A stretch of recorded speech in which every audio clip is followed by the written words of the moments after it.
గాంధీ భవన్లో టీపీసీసీ కార్యవర్గ సమావేశం ప్రారంభమైంది. టీపీసీసీ అధ్యక్షుడు మహేష్ కుమార్ గౌడ్ నేతృత్వంలో సమావేశం జరుగుతుంది.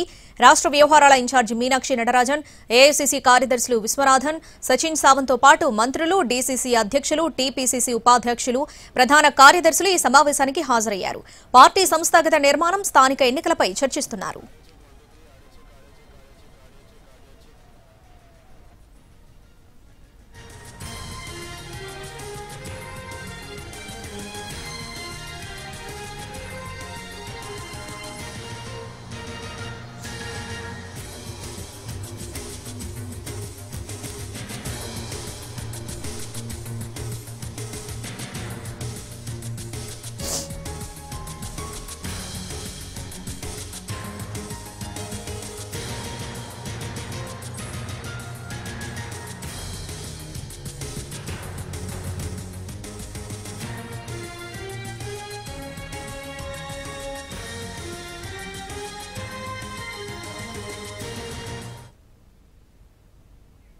గాంధీ భవన్లో టీపీసీసీ కార్యవర్గ సమావేశం ప్రారంభమైంది. దీనికి సంబంధించి పూర్తి అప్డేట్స్ మా ప్రతినిధి చారి లైవ్ లో అందిస్తారు. చారి, ఈ సమావేశం అజెండా ఏంటి, ఎటువంటి అంశాలు చర్చిస్తున్నారు, డీటెయిల్స్ ఏంటి?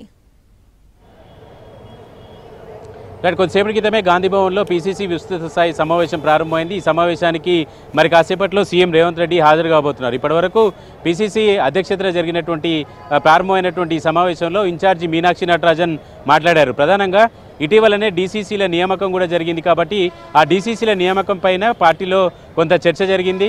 అసలు ఎవరి సూచనలు, అభిప్రాయాలు కూడా పరిగణలోకి తీసుకోకుండా జిల్లా అధ్యక్షుల ఎంపిక జరిగిందనేటువంటి అసంతృప్తి చాలామంది నేతల్లో వ్యక్తమైంది. ఈ నేపథ్యంలోనే డీసీసీ అధ్యక్షుల నియామకానికి సంబంధించినటువంటి విషయం మీద ఇన్ఛార్జి మీనాక్షి నటరాజన్ స్పందించారు.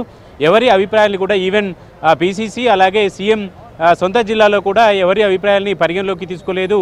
క్షేత్రస్థాయిలో పరిశీలకులను తీసుకున్నటువంటి అభిప్రాయాలకు అనుగుణంగానే ఈ నియామకం జరిగిందనేటువంటి అంశాన్ని కూడా ఆమె స్పష్టం చేశారు. అయితే అందరినీ సమన్వయం చేసుకోవాల్సినటువంటి అవసరం కొత్తగా ఎంపికైనటువంటి డీసీసీ అధ్యక్షులకు ఉందని చెప్పి ఆమె చెప్తూ వచ్చారు. అయితే డీసీసీ అధ్యక్షులుగా రేసులో ఉన్నటువంటి వాళ్ళు కూడా పార్టీ కోసం పార్టీలో కూడా బలమైనటువంటి నాయకులే. కానీ అబ్జర్వర్స్ తీసుకున్నటువంటి నిర్ణయానికి అనుగుణంగా ఈ జిల్లా అధ్యక్షుల నియామకం జరిగిందనేటువంటి అంశాన్ని కూడా ఆయన ప్రకటించారు. అయితే పదవీకాలం ముగిసినటువంటి డీసీసీ అధ్యక్షులతో కూడా సమన్వయం చేసుకోవాలనేటువంటి సూచన కూడా చేశారు.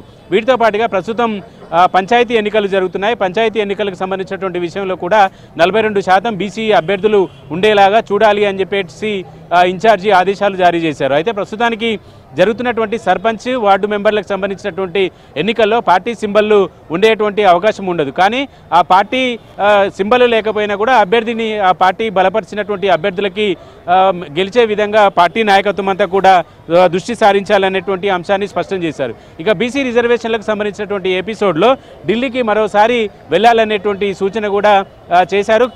కేంద్రం మీద 42% బీసీలకు రిజర్వేషన్కి సంబంధించినటువంటి ఎపిసోడ్లో ప్రభుత్వం తీసుకొచ్చినటువంటి చట్టాలకు సంబంధించి ఆమోదం తెలిపేటువంటి అంశానికి సంబంధించినటువంటి విషయాలన్నింటిలో కూడా ఢిల్లీకి మరోసారి పార్టీ నాయకత్వం అంతా కూడా వెళ్లాలనేటువంటి అంశాన్ని స్పష్టం చేశారు. కొత్తగా ఎంపికైనటువంటి డీసీసీ అధ్యక్షులకి జనవరిలో శిక్షణా తరగతుల్ని కూడా ఏర్పాటు చేయాలని పార్టీ నిర్ణయించింది. మొత్తానికి డీసీసీ అధ్యక్షులతో నియామకంతో పాటుగా స్థానిక సంస్థల్లో ఎన్నికల్లో అనుసరించాల్సినటువంటి వ్యూహం మీద కూడా ఈ సమావేశంలో చర్చిస్తున్నారు. ప్రధానంగా డీసీసీ కార్యాలయాల నిర్మాణానికి సంబంధించినటువంటి విషయంలో కూడా సీఎం రేవంత్ రెడ్డి వచ్చిన తర్వాత ఆ విషయానికి సంబంధించినటువంటి విషయం మీద చర్చించేటువంటి అవకాశం ఉంది. మరి కాసేపట్లోనే సీఎం రేవంత్ రెడ్డి తన నివాసం నుంచి గాంధీ భవన్కి బయలుదేరబోతున్నారు. ఓవరాల్గా జనవరిలో కొత్తగా ఎంపికైనటువంటి డీసీసీ అధ్యక్షులకు ట్రైనింగ్ క్లాస్, ప్రస్తుతం స్థానిక సంస్థల ఎన్నికల్లో 42% బీసీ అభ్యర్థులను బలపరిచేలాగా పార్టీ ఉండాలి అని చెప్పి సూచన చేశారు. Right Chari, thanks for the updates.